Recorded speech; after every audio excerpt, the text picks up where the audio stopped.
Hi, this is Larry Stevenson welcoming you to 5 Keys to Getting a Great Job Quickly, our podcast overviewing the 5 keys to find your dream job within 2 months.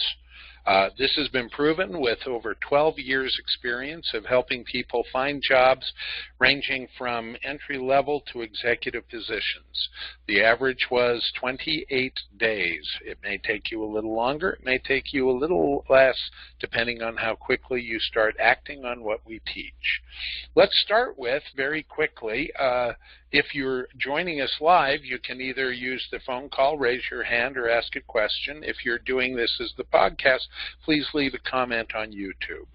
The overview of the 5 keys to getting a great job quickly are: first, identify your purpose and passion, then write an employer description. Employers use job descriptions to outline what they are looking for so that they can compare candidates who are applying for the job to what the ideal is. We encourage people to write an employer description describing what they want in their position and identifying the ideals in terms of the duties, the industry, the size of the company, the ownership, the management style, the environment of the company, the culture. Write it so that you can then compare positions coming your way with those things that your ideals and your passion give you to. The second key is to adopt the "how can I help" attitude. One person once described looking for a job as the most demeaning thing she had ever done. She described it this way. She said, "I used to think it was like standing in front of Walmart holding a sign that said, 'We'll work for food.'" And then she said, "But it's worse than that, because I feel like I have to chase the cars down the street shouting, 'Pick me, pick me.'" Instead, we suggest that you switch the roles.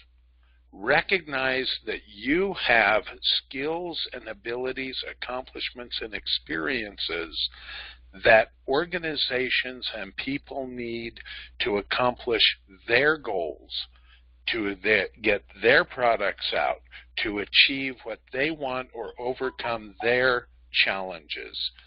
When you adopt the "how can I help" attitude, you shift from chasing them saying, "Pick me," to instead saying, "Who needs my skills to achieve their goals?"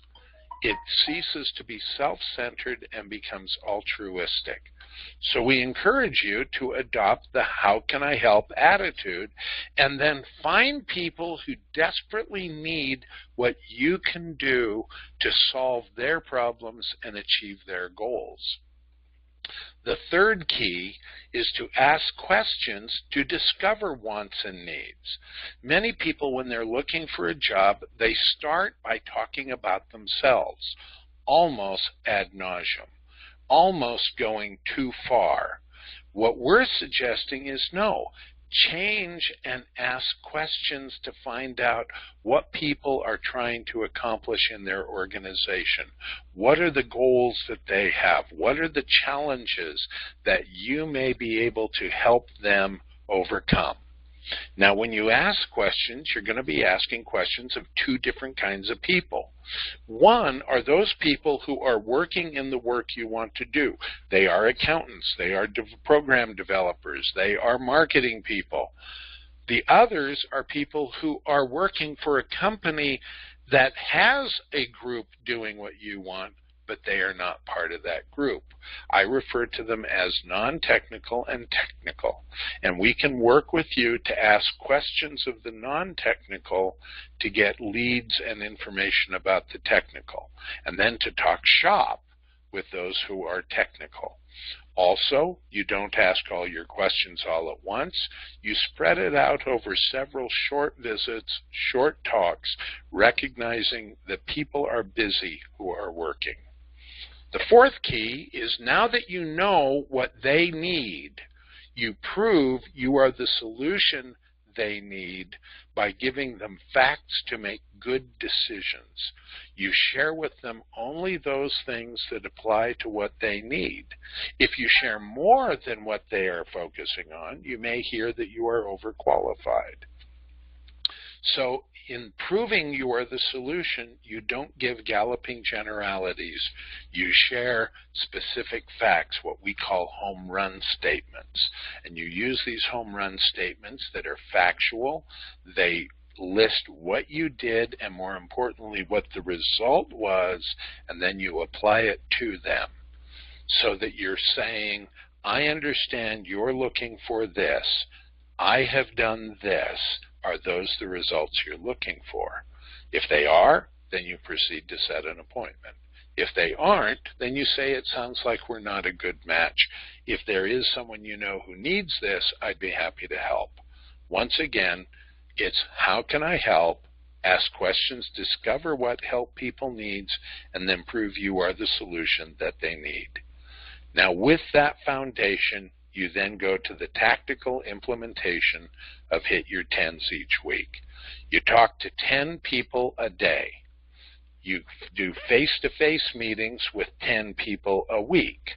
So it's 10 contacts a day, usually by phone, 10 face-to-face meetings a week. Now, that sounds daunting to people who are thinking that they are responding to want ads. No, we're not looking at ads. We're looking at people who have challenges. So in those 10 phone calls a day, 6 of them are to gather information. Step 3 is to ask questions to find out what the needs are, what the projects are, what the goals are. Then, of the 10, you'll do 2 of them to 3 of them to set appointments with decision makers to use the information you've gathered to prove you are the solution they need. And then the other 2 phone calls are going to be following up on previous meetings and previous contacts. The 10 meetings each week, once again, 6 to 7 of them are going to be to gather information, and 3 to 4 of them are with decision makers that you are proving you are the solution they need. These 5 keys, identifying your purpose and passion and writing your employer description, adopting the how can I help attitude, asking questions to discover wants and needs, prove you are the solution they need, and hit your 10s each week, can lead you to a great job in 2 months or less. This is Larry Stevenson. Thank you for joining our webinar. Feel free to look us up on the Larry Stevenson Group YouTube page. Thank you.